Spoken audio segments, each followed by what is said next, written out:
My name is Susan Taylor Ridges. I was born at the Oldie Hospital in Ogden, Utah, April 27, 1938, to Lowell Walker Ridges and Emily Taylor. She was 28 years old when she met my dad. Lowell had gone into business with his brother Harris, and they had built a successful auto repair shop. They married June 18, 1937 in the Salt Lake LDS Temple. Both my parents were happy to be an eternal family. We lived on the Ridges property. My first picture was taken in the Coles yard. They cultivated a truly exquisite garden. They were our neighbors and were really loved by Mother. Mom and Dad were able to beautify the vacant lot cottages and family home with starts of prize iris and other beautiful plants from the Coles yard. 2 years after my birth, my sister Eleanor joined our family, and Dad and Mom bought and moved into the Ridges family home. 4 years later, my brother James was born. I was not quite 6 years old at that time. As children, we were very involved with Dad in gardening, weeding, and mowing. Mother, being an expert cook, taught us to can the apples, apricots, grapes, and plums, which grew in abundance on our property. The spacious lawn in front was perfect for all kinds of fun. Croquet, tumbling, and climbing the apple tree were activities we loved. Saturday mornings were busy with chores, shampoos, and practicing piano. My favorite toys were my dolls. I'm pictured holding Christine. I made her a dress while attending my first sewing classes in junior high. Many friends my age lived along Adams Avenue. A few of us have remained good friends and neighbors over the years. Our LDS church was only a block from our home, and we enjoyed the walks to and from our 2 meetings each Sunday. My primary class friends are pictured next to the church. Dad's favorite activity after meeting was to take photos of us in our Sunday best. Our testimonies were built early in our lives with daily family prayers and attendance at Sunday school and sacrament meetings. Birthday parties were great fun. Our cousins Dorothy and Marilyn Ridge were our babysitters. They helped Mother when she had large parties of children to manage. School days were fun as well. I loved school and had wonderful teachers. I walked to Washington School each morning with my sister, brother, and friends. We attended school at the same location from kindergarten through 9th grade. Special memories at Washington Junior High School were being part of the Trojan News staff under the direction of my favorite teachers, Miss Gillen and Miss Boyd. During these years, my dad not only worked long hours at his auto shop, but tooted his French horn in the Ridges Brothers band. Summer vacations in Idaho to see Grandmother Taylor and Mother's family in Rexburg and Idaho Falls were so much fun. We looked forward to the visit each summer and always stayed at the Stoll and Taylor family cabin at Mac's Inn. There was a river close by where we could get in the water, and my dad was off to his favorite fishing holes. Each trip included a day in Yellowstone, which became a must-see destination. Piano lessons Thursday after school were an important activity. I owe my ability to play the piano to my dedicated teacher, Dot Louder. Another favorite activity was bicycle riding. Eleanor, James, and I all learned to ride without training wheels on my dad. It gave us such freedom. I once rode over 10 blocks from my home out to the Ogden River Bridge and back just for the fun of it. Camp Lamondi was a real adventure for me. All the girls in the state went up the same week. I was able to hike to the top of the Ben Lomond Peak the second year. My best friend Joanne and I took a wrong turn on the way down from the summit. It was a frightening experience for both of us, just 13 years old, to be lost on the mountain. I gained my testimony of the Book of Mormon as I finished reading it and prayed to know if its truthfulness while there at Camp Lamondi. I eventually became one of the camp counselors during my high school years. time. During my senior year at Ogden High School, I met Claire Barrow. He had been on a mission and in the Army and was a student at Weber College. Early that spring, he told me he loved me. That declaration was actually his proposal of marriage. The diamond came a year later on my 19th birthday. During the 2 years I attended Weber College, my focus was on my teaching degree, but I joined the Charmea sorority and enjoyed being part of the Voce Coeds and choir. But as a girl engaged to be married, my last trip with my Ridges family was extra memorable and fun. We visited the beautiful botanical gardens and park in San Francisco and drove our new Chrysler right through one of the giant sequoias in the redwood forest. It was my first glance at the Pacific Ocean. We had been engaged a little over a year and were in love and excited to get married. My father was my bishop at the time and interviewed me for my temple recommend. There were a total of 80 couples going through the Salt Lake Temple on June 6, 1958. So I went through the temple for my endowments the evening before. I had forgotten to pick up my rented wedding dress that afternoon, so we went the next morning without it. I have since been glad, for I was married in my own homemade temple dress, and each time I wore it afterward, I was reminded of one of the most memorable days of my life. Later that evening at our reception in the 27th Ward Cultural Hall, I wore the rented dress, and Claire literally swept me off my feet as we waltzed to the Ridges Brothers Band starring Uncle Owen. I wasn't the only one who forgot something. That evening we drove to Logan to begin our honeymoon to Yellowstone, but Claire had forgotten to reserve a room there. No worries, we enjoyed the next few days together. Our first two moves and our first two little girls came in the next 2 years. We moved into my parents' apartment and welcomed our first child, Cynthia, born September 29, 1959. I also did my student teaching at Van Lomond High and the following spring quarter of 1960. This allowed me to finish up and graduate with a bachelor's degree from the University of Utah in the spring of 1960. Both Claire and I had a firm commitment to finish our college degrees, and we encouraged our children to follow suit, which they all did. Janet came along 14 months later. These babies were close, almost like having twins. Both Claire and I were up at night with them, as they usually woke each other up at the same time. I loved taking a year off from school to enjoy my babies, and also enjoyed sewing for all of us. Over the next few years, I put my sewing skills to the test and made suits and jackets for my husband, coats and dresses for my mother, myself, and my little girls. I began teaching piano lessons to children in the neighborhood. Teaching one pupil at a time was a lot of fun.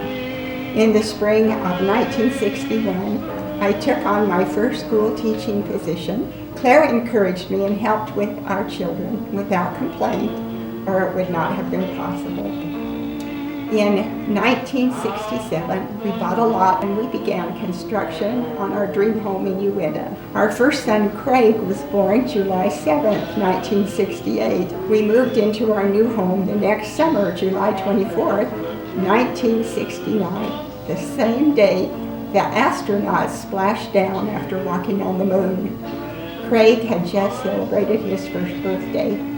What an exciting time for all of us. I loved being a mom. I had a lot of help.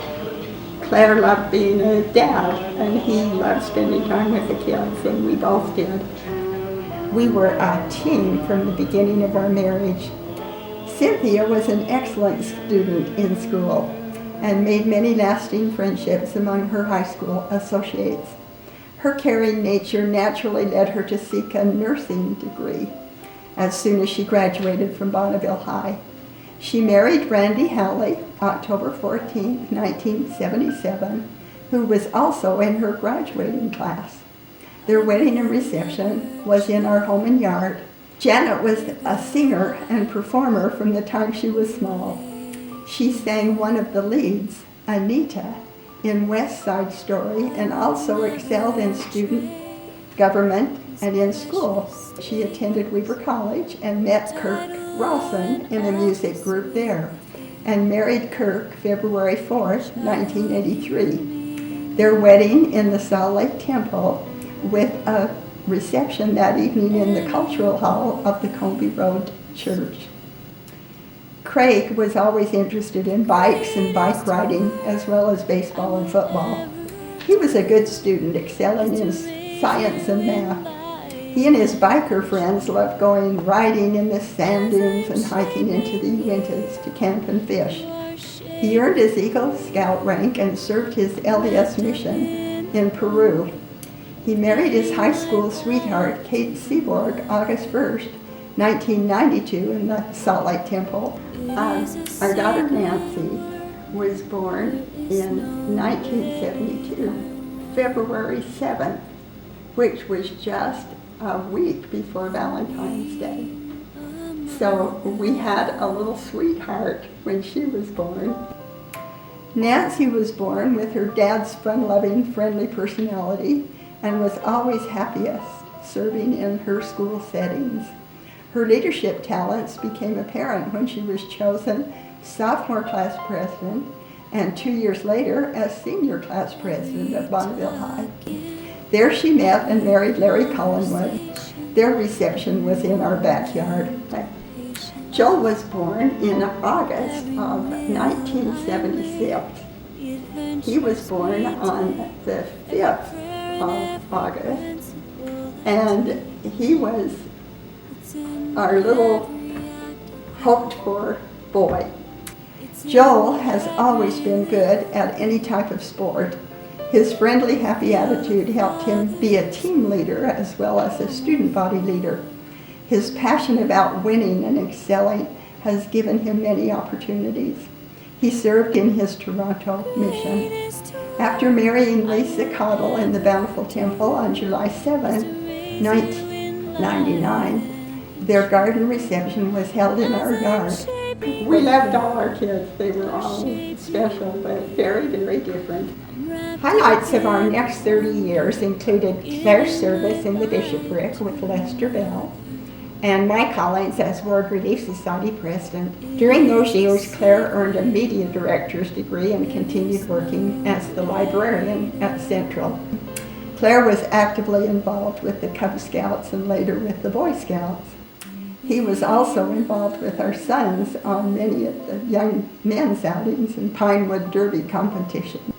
As our children grew up, they participated in many different activities.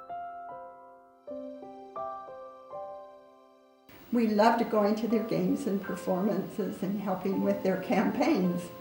All of them were good students and attended Weber State on scholarships. We loved being with them and their friends. My mom is one of the most talented, beautiful, awesome women I know. She is non-judgmental and one of the most Christ-like people I've ever known. She is my hero, an example of seeing the best in everyone. I also love the way she exhibits her undying testimony and strong devotion to Heavenly Father in all she says and does. Although she seems practically perfect in every way, she is never condescending and quick to apologize. My mom is talented, devoted, spiritual, driven, lovely, caring, hardworking, and an example. Mom is good at teaching, playing the piano, cooking, sewing, family history, and many other things. I love my mom because she took time to teach me the things she knew how to do. She loves me and her family unconditionally, and she has always supported and encouraged me. My mom is my hero because of the excellent way she took care of our dad after their accident. Mom is an example of dedication to her family and to her God. That she embodies the example of charity. She is always happiest when she's serving someone else. She loves to share her talents with others.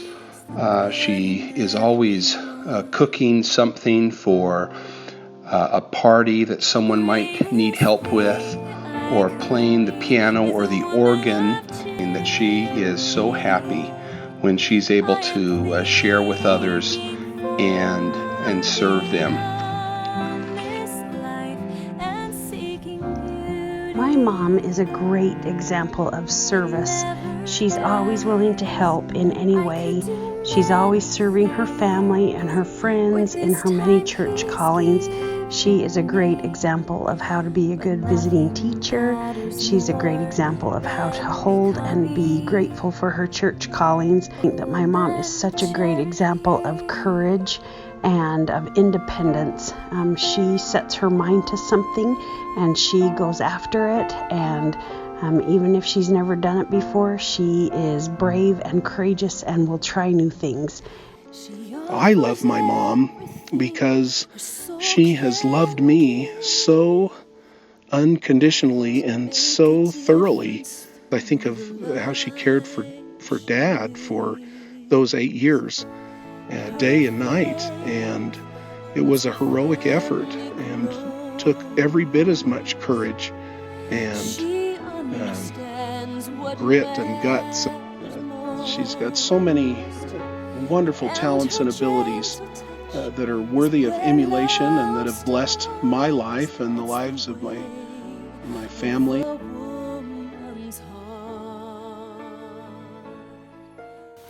Growing up in the Barrow house was fun and busy, and there was always something going on. Janet and I were the only ones for such a long time. It really kind of seemed like we were growing up in a small family. We were raised as twins. I was the blue twin, she was the pink twin, and I don't think there were two more beautifully dressed little girls. I have memories of Mom sewing beautiful clothing for us, especially dresses. Growing up in the Barrow house was full of work, then play. We all had to help clean the house and work in the yard and the garden with Dad. Some of my favorite memories of home are memories of time when we were all working together. Mom and Dad always worked so well together, and I admired that. Any job was enjoyable for them as they talked and worked together. I love my parents for giving me that gift. Mom and Dad helped us all the time with homework, and they helped us write jingles and slogans if we wanted to run for a student office. Mom taught us to play the piano, so there was practicing going on. Our family and extended family were definitely number one. We would often go on several family trips during the summer where we would visit the Barrow family, and we'd have great family reunions. It felt like we spent all summer at Lava Hot Springs and Yellowstone and traveling around.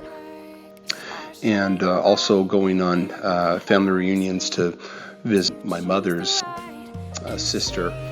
Those were wonderful times, and that taught us the importance of family and family relations, and it actually taught us to get along as a family. They valued that family time and time we spent with cousins and friends and each other. Growing up was wonderful. It was peaceful and safe and very orderly. We had fun and laughed. And It was music that brought us together. We loved to sing together. we sang around the piano as Mom played and Dad sang. Really just a happy, involved life, and but a lot of togetherness, a lot of family togetherness. Once Claire and I retired from teaching, we spent time traveling with Claire's brother Ken, who had joined a Good Sounds travel group. Winters were spent in company with our local LibreOffice chapter. We wintered in St. George, staying with our group at Dixie Downs.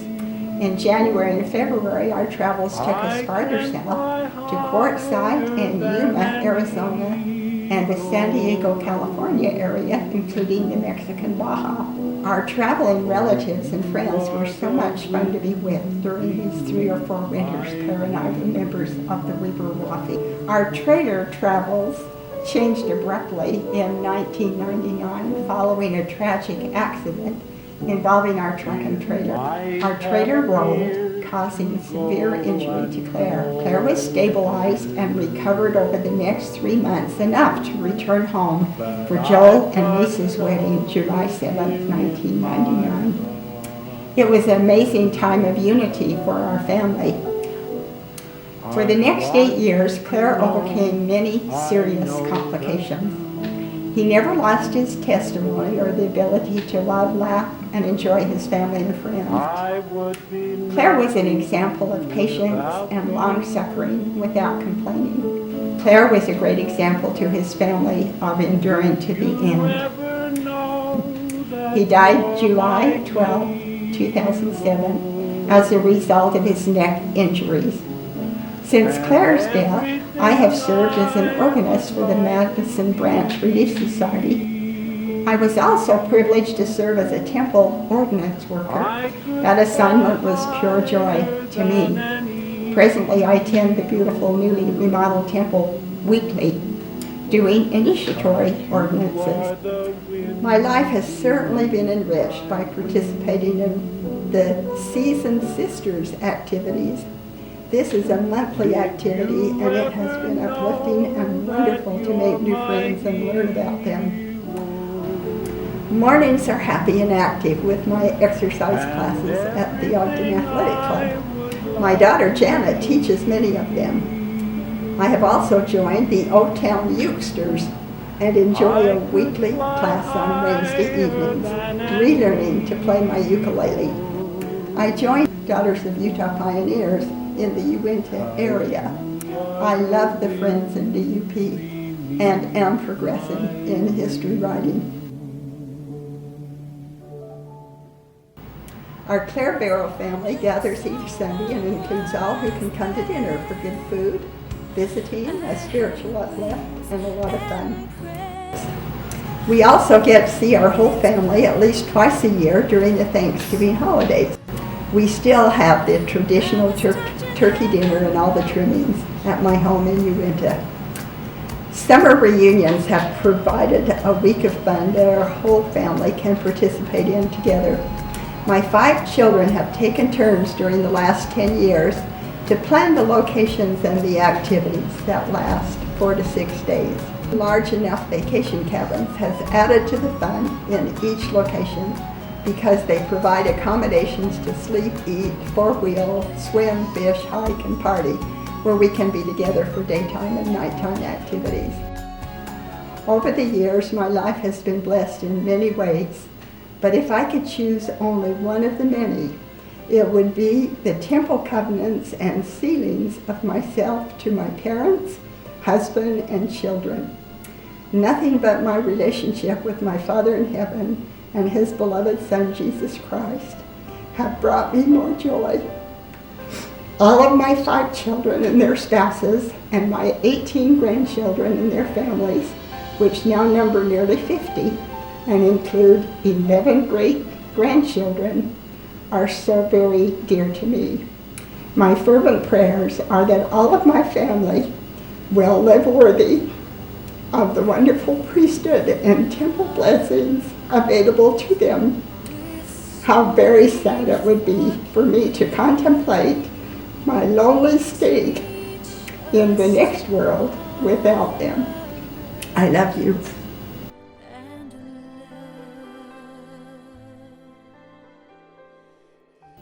It was consistent little things that added up and do add up to greatness and a life well lived.